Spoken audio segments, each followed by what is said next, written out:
সে কারণে একাদশ জাতীয় সংসদ নির্বাচন পরিচিতি পায় রাতের ভোট হিসেবে, যা অবশ্য পরে স্বীকার করেছিলেন তৎকালীন প্রধান নির্বাচন কমিশনারও। রাতে বাক্স কিভাবে ভর্তি করা যায় এই প্রক্রিয়া শুরু করতে হবে, চিন্তা করতে হবে। 18 নির্বাচনে 288টি আসন পায় আওয়ামী লীগ, মাত্র 7টি আসন পায় বিএনপি ও ঐক্যফ্রন্ট। বিতর্কিত সে নির্বাচন নিয়ে সে সময় প্রশ্ন উঠে নানা মহলে। 6 বছর পর এবার সে নির্বাচনের ত্রুটি জালিয়াতি ধরতে উদ্যোগ নিয়েছে রাষ্ট্র। বুধবার দুর্নীতি দমন কমিশনের বৈঠকে সিদ্ধান্ত হয় 2018 সালের রাতের ভোটের কুশীলবদের বিরুদ্ধে অনুসন্ধান করবে দুদক, যার আওতায় পড়বে নির্বাচন কমিশন থেকে আইনশৃঙ্খলা বাহিনী সহ সংশ্লিষ্ট সব পক্ষ। 2018 সনে একাদশ জাতীয় সংসদ নির্বাচনে ক্ষমতার অপব্যবহার, অপরাধমূলক অসদাচরণ, জাল জালিয়াতি, দিনের ভোট রাতে করা এবং আর্থিক লেনদেনের মাধ্যমে সংসদ সদস্য নির্বাচনের প্রক্রিয়ার সাথে প্রশাসন, নির্বাচন কমিশনের সংশ্লিষ্ট কর্মকর্তা, পুলিশ, র্যাব, অন্যান্য আইনশৃঙ্খলা বাহিনীর সদস্য সহ সংশ্লিষ্ট সকলের বিরুদ্ধে অনুসন্ধানের সিদ্ধান্ত গৃহীত হয়েছে। তবে প্রাথমিকভাবে কতজনের বিরুদ্ধে অনুসন্ধান করবে সংস্থাটি তা জানাতে পারেনি দুদকের এই মহাপরিচালক। কতজন আছেন, সংখ্যা কতজন, এটা অনুসন্ধান দল তারা বলতে পারবেন, তাদের কাছে বিস্তারিত তথ্য আছে। এটা আরো কতটুকু তারা যাবেন এটা অনুসন্ধান দলের দায়িত্ব, তারা ঠিক করবেন সেটা। জানা গেছে 5 সদস্যের একটি তদন্ত দল গঠন করা হয়েছে একাদশ জাতীয় সংসদ নির্বাচনের জালিয়াতি অনুসন্ধানে। শফিকুল ইসলাম সবুজ, চ্যানেল 24, ঢাকা। 250-টিরও বেশি ডিজাইন অপশন নিয়ে ওয়ালটন স্মার্ট ফ্রিজ, বোঝে আপনার প্রয়োজন। দীর্ঘদিনের রাজনৈতিক সহযোদ্ধা বিএনপির সাথে বিরোধ চায় না জামায়াতে ইসলামী। দলটির শীর্ষ নেতারা বলছেন, নির্বাচনের আগে রাজনৈতিক দলগুলো বাদানুবাদে জড়ালে আস্থা নষ্ট হবে সাধারণ মানুষের। তবে আওয়ামী লীগকে নিয়ে এখনও কৌশলে অবস্থানে জামায়াত। মাহফুজ কামালের রিপোর্ট। 5 আগস্টের পট পরিবর্তনের পর রাজনীতির মাঠে বেশ সুবিধাজনক অবস্থানে আছে বাংলাদেশ জামায়াতে ইসলামী। দলীয় অবস্থান সুসংহত করতে দেশ বিদেশে এক প্রান্ত থেকে অন্য প্রান্তে ছুটে বেড়াচ্ছেন দলটির শীর্ষ নেতারা। তুলে ধরছেন দেশ ঘিরে তাদের দলীয় পরিকল্পনার কথা। তবে ভোটের মাঠে দীর্ঘদিনের রাজনৈতিক সঙ্গী বিএনপি জামায়াতের নানা কর্মকাণ্ডের সমালোচনা করছেন প্রকাশ্যেই। আপনারা তো ইসলাম নিয়ে রাজনীতি করেন, ইসলাম মানে কি বারবার মুনাফিকি করা? আপনারা আওয়ামী লীগকে ক্ষমা করে দেবেন। সাম্প্রতিককালের জামাতের কর্মকাণ্ড থেকে মনে করতে পারেন তারা ভাবছে ইতিমধ্যে তারা ক্ষমতায় চলে আসছে।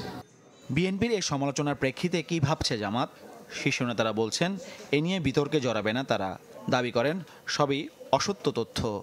ফ্যাসিবাদ বিরোধী আন্দোলনে ময়দানে থাকা দলগুলোর মধ্যে ঐক্য নষ্ট করতে পারে, বিনষ্ট করতে পারে, বিতর্ক, বিভেদ, দূরত্ব বাড়াতে পারে, এই সব বক্তব্য বিবৃতি থেকে বিরত থাকা উচিত।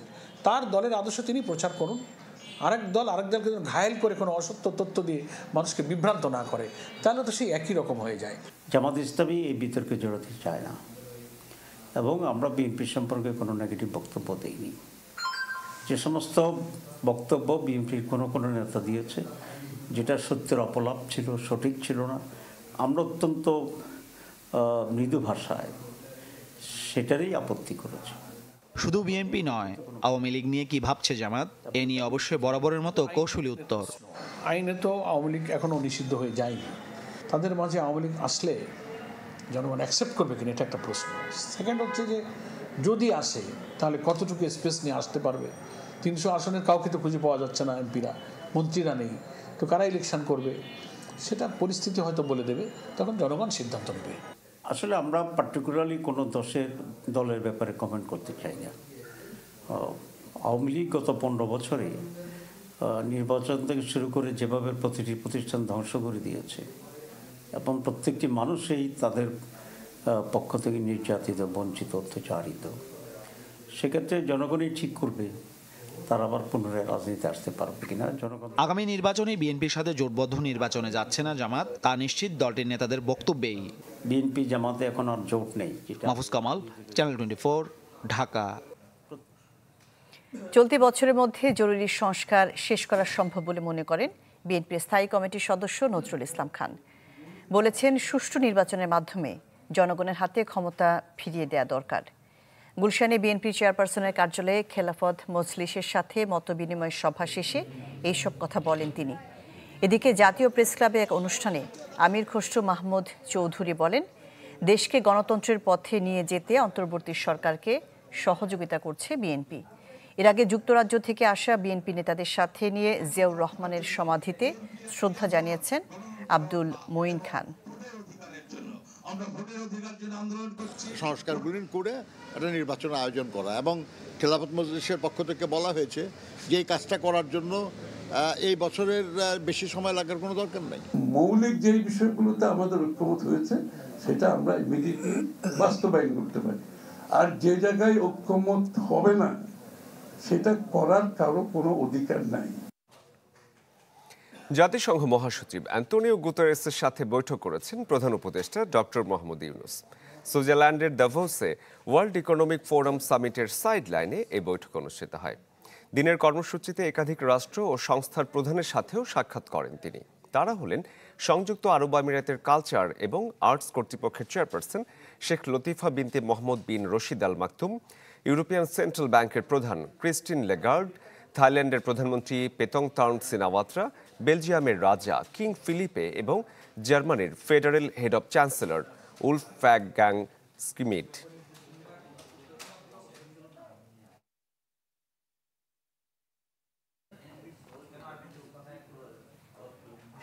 গুজবে বিমানবন্দরে দিনভর ছড়িয়েছে আতঙ্ক। আর্মড পুলিশ ব্যাটালিয়নের কন্ট্রোল রুমে আসে ইতালির রোম থেকে ঢাকাগামী বাংলাদেশ বিমানে বোমার উড়ু খবরটি। এ থেকে আতঙ্ক ছড়িয়ে পড়লেও নিরাপদে নামিয়ে আনা হয় 250 যাত্রী ও 13 ক্রুকে। স্বরাষ্ট্র উপদেষ্টার হুঁশিয়ারি, গুজবে জড়িতদের আনা হবে আইনের আওতায়। হযরত শাহজালাল আন্তর্জাতিক বিমানবন্দরে থাকা আর্মড পুলিশ ব্যাটালিয়নের কন্ট্রোল রুমের হোয়াটসঅ্যাপে আসে পাকিস্তানি একটি নম্বরের অযাচিত কল। 34 কেজি উচ্চ ক্ষমতা সম্পন্ন বোমা থাকার তথ্য দেয় ইটালির রোম থেকে ঢাকাগামী বাংলাদেশ বিমানের ফ্লাইট BG 356 সম্পর্কে। ভোর 4টার সময় এমন তথ্য পেয়ে নিয়মানুযায়ী সতর্ক হয়ে ওঠে সব নিরাপত্তা সংস্থা। বিমানটি ঢাকায় পৌঁছে বুধবার সকাল 9টা 20 মিনিটে। প্রোটোকল মেনে বোম ডিসপোজাল ইউনিট ও K9 ইউনিট সহ যৌথ বাহিনীর তল্লাশি শুরু হয়।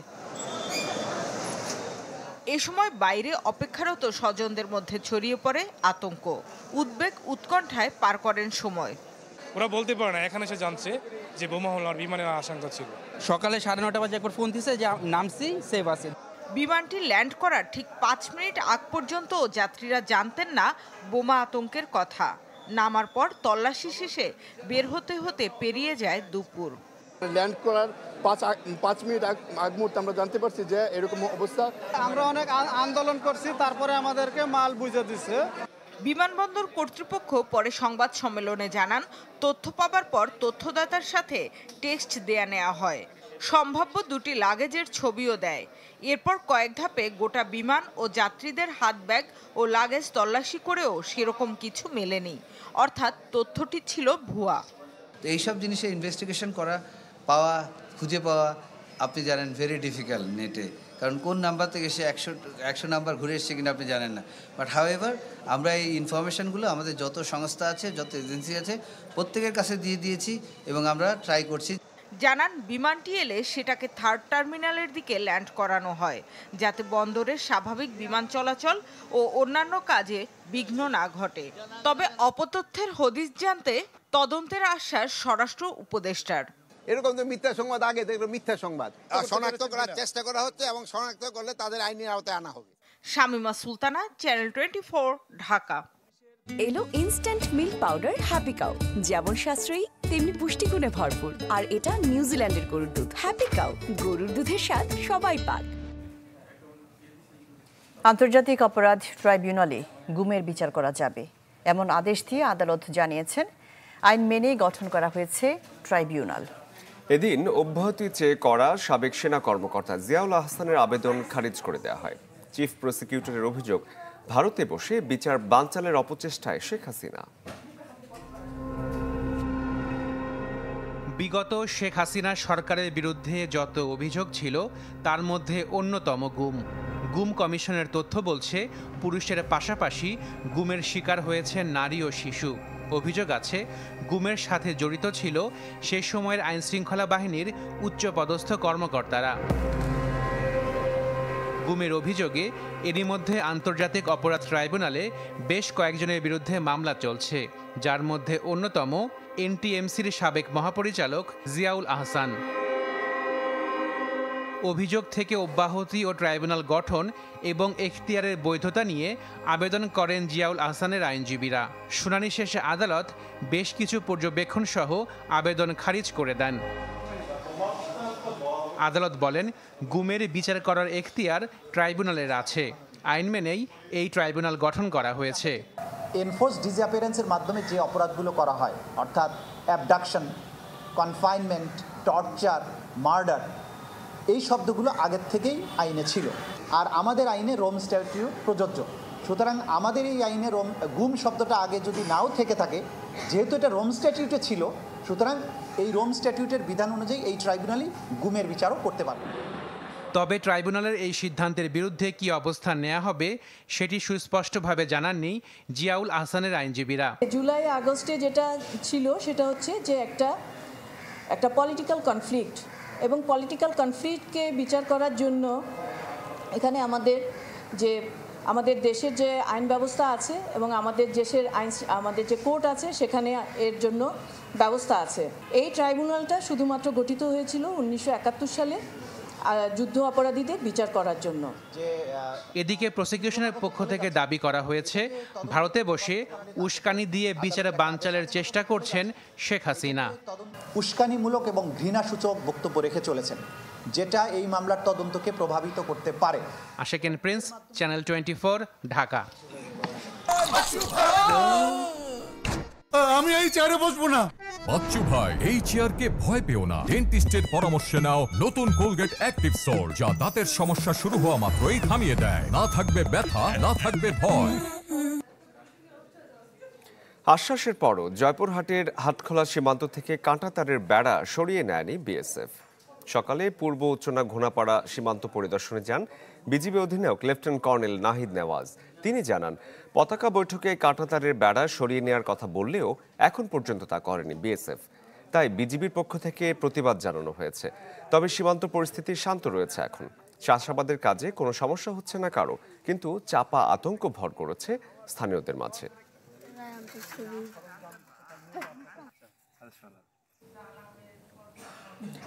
বাংলাদেশ ভারত সীমান্তে 1.5 যুগের দুঃখ গাঁথার গল্প বদলে দিচ্ছেন সীমান্তবর্তী মানুষ। প্রাণ ভয় তুচ্ছ করে অতন্দ্র প্রহরীদের যুগিয়ে চলেছেন দুর্নিবার সাহস।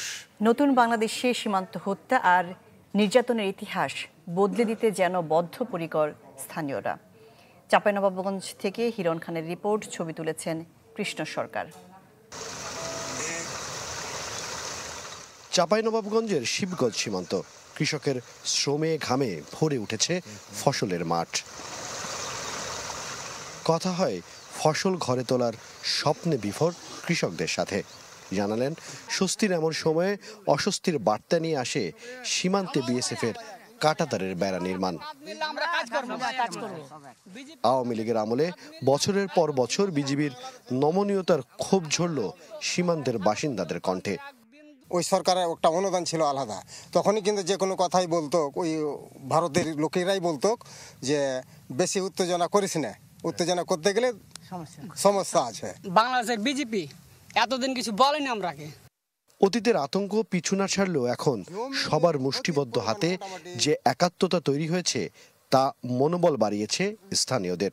সেই সাথে সাহস সঞ্চার করেছে বিজিবির ঘুরে দাঁড়ানোর দৃঢ় মনোভাব। বাংলাদেশের বিজেপিরাও যদি নাও থাকে, কি কথাটা, শুধু বাংলাদেশের লোকই যদি থাকে তাহলে কিন্তু আর তার বেড়া দিতে পারবে না। তার বেড়াটা 150 গজের ভিতরে হতে হবে, রক্ত চলে গেল বেড়া হতে হবে, দিব না। বিজিবির সক্ষমতা বাড়াতে টিয়ার সেল ও সাউন্ড গ্রেনেডের ব্যবহারের অনুমতি সাধুবাদ জানাচ্ছেন স্থানীয়রা। এখানকার মাঠঘাটে খেটে খাওয়া মানুষেরা ভবিষ্যতে সীমান্তে আর কোনো অন্যায্যতা মানতে রাজি নয়। সামনে তো আসছে পরজনম, তাহলে যদি শুধু ও ককটেলই খাবো তারপরে নিরাপত্তা কে দিবে? শুধু আমাকে নিরাপত্তা দেয় বিজিবি। তো বিজিবির কাছে অস্ত্র না থাকলে আমরা কিভাবে নিরাপত্তা দিবে? আগ্রাসন নয়, আইন ও ন্যায়ের ভিত্তিতেই সীমান্তের বোঝাপড়া চান চাঁপাইনবাবগঞ্জের মানুষ। বহুদিন পর বিজিবি এবং সীমান্তবর্তী এলাকার মানুষের শরীরী ভাষার পরিবর্তন দেখা যাচ্ছে, যা সীমান্ত সুরক্ষায় নতুন করে সাহসী বার্তা দিচ্ছে বাংলাদেশকে। সীমান্ত এলাকার মানুষরা মনে করেন অহেতুক উত্তেজনা এড়িয়ে এখন প্রয়োজন শান্তিপূর্ণ অবস্থানের। হিরণ খান, চ্যানেল 24, চাঁপাইনবাবগঞ্জ। সন্ধ্যা 7টার খবরে একটা বিরতি নিচ্ছি, একটু পরে সঙ্গেই থাকুন।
আবারও আমন্ত্রণ সন্ধ্যা 7টার খবরে। আপনারা দেখছেন চ্যানেল 24।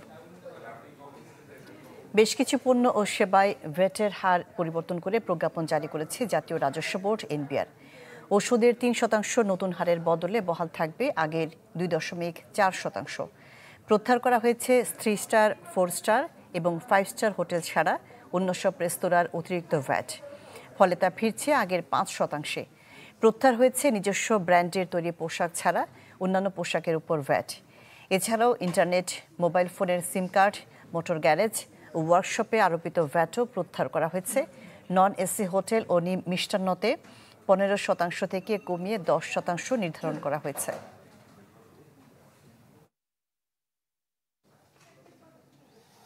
গাজীপুরের চন্দ্রা নবীনগর মহাসড়ক অবরোধ করে বিক্ষোভ করেছেন বেক্সিমকোর শ্রমিকরা। দুপুরে বিভিন্ন দাবিতে শ্রীপুরের সানসিটি মাঠে পূর্ব নির্ধারিত সমাবেশ শুরু করেন শ্রমিকরা। এক পর্যায়ে বেক্সিমকো ইন্ডাস্ট্রিয়াল পার্কের শ্রমিকরা মহাসড়কে এসে অবস্থান নেন। এ সময় তাদের খবর সংগ্রহ করতে গেলে হামলার শিকার হন গণমাধ্যম কর্মীরা। ভাঙচুর করা হয় বেশ কিছু পরিবহন। সড়কের ওপর জ্বালিয়ে দেওয়া হয় আগুন। খবর পেয়ে ঘটনাস্থলে যায় পুলিশ।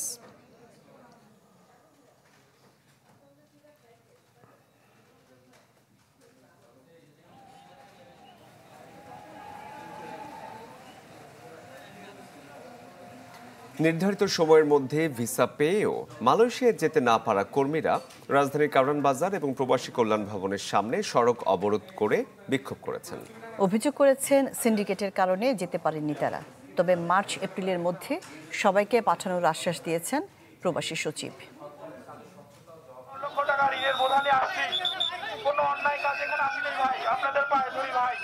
রাজধানীর সার্ক ফোয়ারা মোড়ে মালয়েশিয়া যেতে না পারা কর্মীদের সঙ্গে পুলিশের বাকবিতণ্ডা, যা রূপ নেয় হাতাহাতিতে। পুলিশ একদিক থেকে সরিয়ে দিলে অন্যদিকে সড়ক অবরোধ করেন তারা। পরে বল প্রয়োগ করে তাদের সরিয়ে দেয় পুলিশ। দাবি আদায় তো রাস্তায় হবে না, আলোচনার মাধ্যমে হবে এবং কনসার্ন অথরিটির কাছে তাদেরকে যেতে বলেছে আমাদের পক্ষ থেকে। জনভোগান্তি নিরসনে আমরা ওনাদেরকে অনুরোধ করব, অনুরোধ করে না শুনলে তাদেরকে আমরা ফুটপাতে উঠাই দেওয়ার চেষ্টা করব। প্রবাসে যেতে না পারায় সিন্ডিকেটকে দুষছেন আন্দোলনকারীরা। জানান এখন মানবেতর জীবন কাটছে তাদের। আপনারা আমাদের পাশে দাঁড়ান, আমাদের লাঠিচার্জ করেন না। আমরা তো এমনি মরে, আমাদের আর কি মারবেন? আর যদি মারতে মনে হয় আপনারা ক্রস ফায়ার করে আমাদের সব গলার একবারে মেরে ফেলুন। ঘরের ভিতরে মাই দেখতে পারে না, স্ত্রী দেখতে পারে না, ভাই দেখতে পারে না, রাস্তার মধ্যে দিয়ে কেউ হাঁটতে পারে না ঋণের বোঝার জন্য। 18,000 ভাই 64 জেলা থেকে ক্ষতিগ্রস্ত। এই 18,000 ভাইকে মানুষে পাঠাতে হবে। সার্ক ফোয়ারা থেকে সরিয়ে দিলে দাবি আদায়ে আন্দোলনকারীরা এক পর্যায়ে অবস্থান নেন প্রবাসী কল্যাণ ও বৈদেশিক কর্মসংস্থান ভবনের সামনে। এ বিষয়ে সংশ্লিষ্ট দপ্তরের সচিব জানান, মালয়েশিয়া সরকারের সাথে এ বিষয়ে আলোচনা চলছে। শিগগিরই সব কর্মীকে পাঠানো হবে। যেভাবে আলোচনা চলছে খুব বেশি দেরি হবে না। আমরা আশা করছি যে এটা ফেব্রুয়ারিতেই আশা করছি আমরা মোডালিটিটা ঠিক করতে পারবো। আশা করি মার্চ এপ্রিল নাগাদ আমার মনে হয় যে আমরা ব্রেক থ্রু করতে পারবো। তবে 20 ফেব্রুয়ারির মধ্যে মালয়েশিয়া পাঠানোর ব্যবস্থা না হলে কঠোর আন্দোলনের হুঁশিয়ারি দিয়েছেন কর্মীরা। কাজী ফয়সাল, চ্যানেল 24, ঢাকা। সন্ধ্যা 7টার খবরে নিচ্ছে আর একটি বিরতি। আমরা ফিরছি একটু পর, সাথেই থাকুন।